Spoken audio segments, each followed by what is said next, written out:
Hello everyone. Welcome to another round of Make It With Me Monday. If you can believe it, if you've been here from the beginning, this is episode 50, which means we have almost been doing this every week for an entire year. And that just seems absolutely crazy to me because it hardly feels like that long of a time has passed. So just a couple quick announcements before I get started tonight. Just want to remind everybody that celebration only lasts a couple more weeks. It ends on February 28th. So if there's anything throughout here that you are dying to get your hands on, please make sure you do so before that date. Most items are free with a $50 order, and there are just a couple here at the end. The Friendly Hello plus the DSP, and then there's a really lovely large set of verses. Those are each free with a $100 purchase. So there again, just a reminder, it ends February 28th, so be sure and get what you want before then.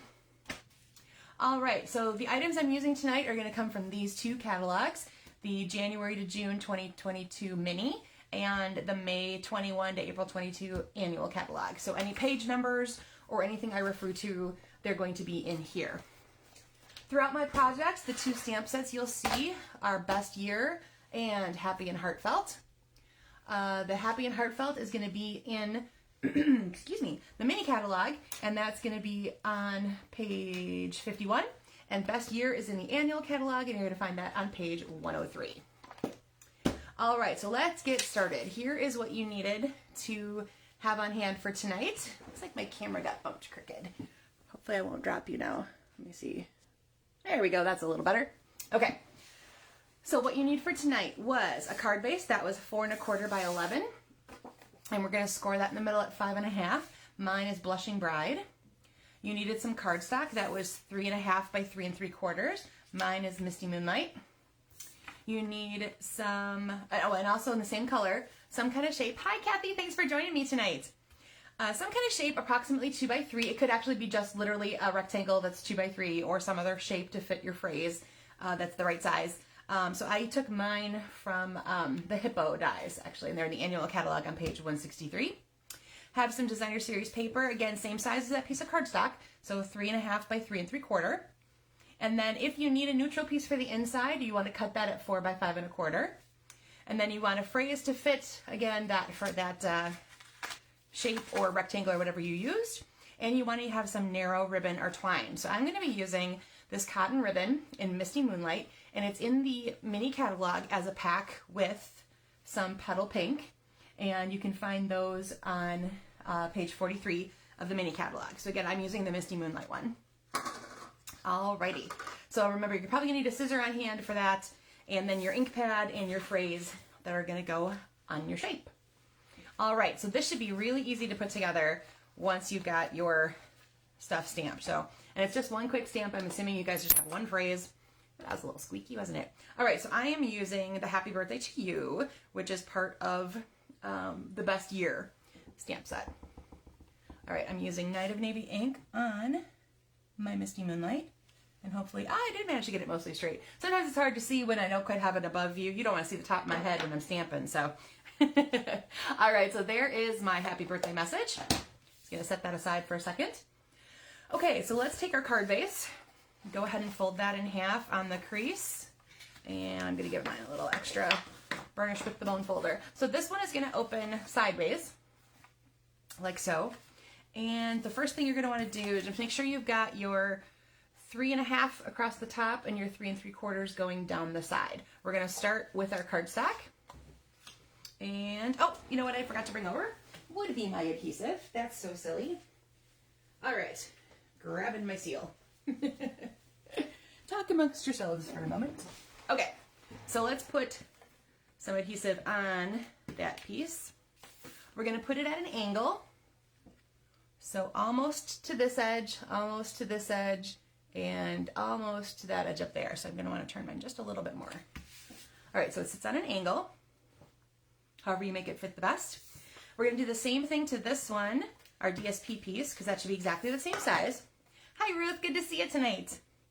And this one's also going to go at an angle, but then of course the opposite direction. So kind of like that. Okay, so you've got this doing most of the work, being your pretty piece, and a little bit of color accent in the background.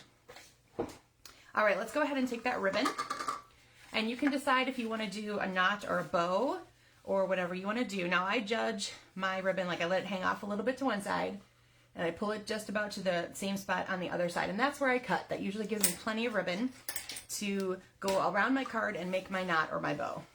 All right, I want to have this come in just a little bit because I want it to fall over my DSP so you can see it a little bit better. So I'm going to go ahead and do my knot first. And I always like to secure it before I tie a bow so that my fingers aren't trying to do 12 things, like hold it in place and tight and then making a bow.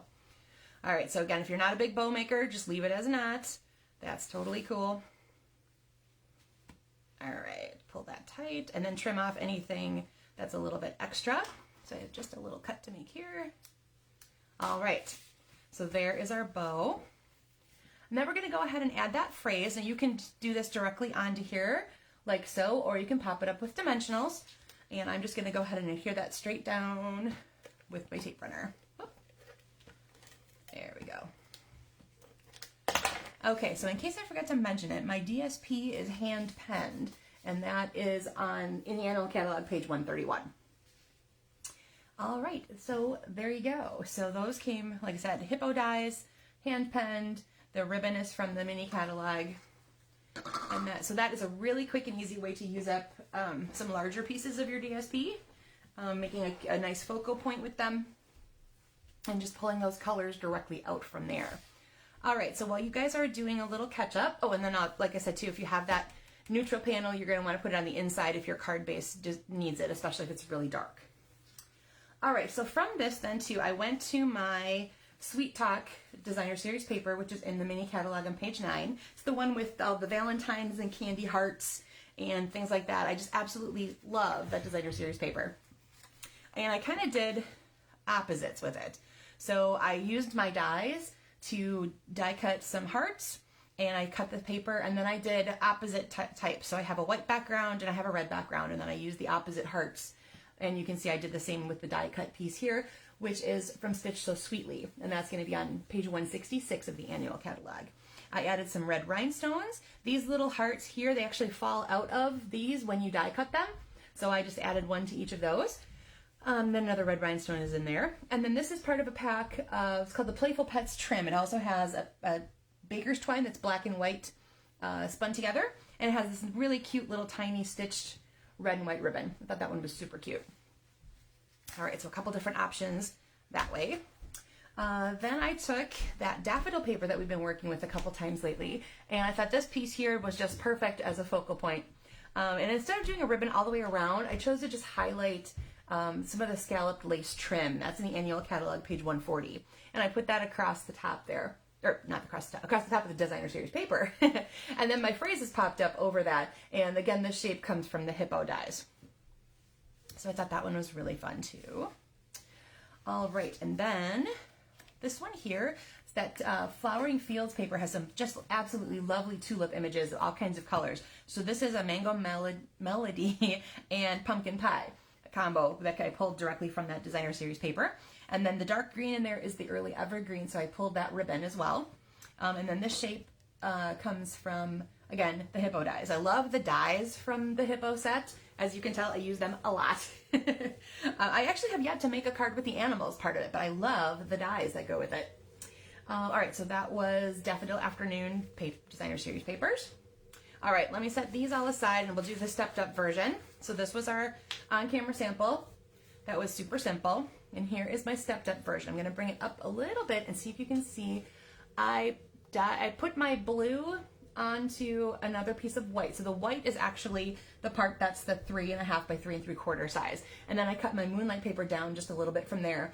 And I stuck them together first, and then I ran them through an embossing folder. So the embossing folder goes through both layers just seamlessly. And then I also did embossing on this one as well. So that is the Flowering Fields Designer Series paper. And hopefully you can see it a little bit on camera here. You'll see it much better in the still shot that I post later. Thanks, Kathy. I thought these were really cool too. Oh, hi, Jessie. Good to see you tonight. So there again, I used my die, but I actually did it twice. So I die cut one in Midnight and one in white. And then I think I've shown you this trick. If you just cut down the center like cut it in half one way or the other, you kind of make a border to go on one side or the other. So there's my border top and bottom for that. And I added these blue rhinestones. You can find these in the annual catalog. These have kind of like a darker base to them, and these have a little bit lighter base. And those are going to be on page 142. And let's see, what else did I do differently? Same ribbon, same color scheme, same everything. So just a little bit of embossing, a little extra layer, a little extra layer. That's pretty much what I do when I go for stepping up a little bit. Especially because then, and I did the knot, not just the bow. So that's how you would do it if you want just the knot there. All right, and I think I did put an inside. So that one's wishing you your best year yet. And that both of those come from the best year set. All of these other ones that you see were from Happy and Heartfelt. So we have to celebrate this, the thank you, the I love you, all come from that one. All right, let me lay that out a little bit more. Yeah, there we go. We can get them all on there. All right, and then the inspiration for this came from a swap from demonstrator Amanda Van Havermate. That's quite a mouthful, Amanda. But this is what I got in a swap. And instead of just DSP here, this is actually a stamped image. So she did grass and flowers and speckles and all that kind of stuff. But I thought for our purposes, designer series paper would work just as well, a little bit quicker depending on what you got going. But consider this option too, that you want to create a scene or something like that. You can totally do that as one of your rectangles.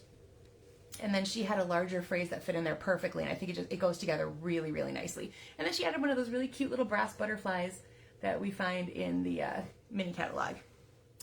All right, well, that one went super quick, I think. So again, these were all from, like I said, the phrases are either from Happy and Heartfelt or Best Year, and then all the designer series papers from either the annual or the mini.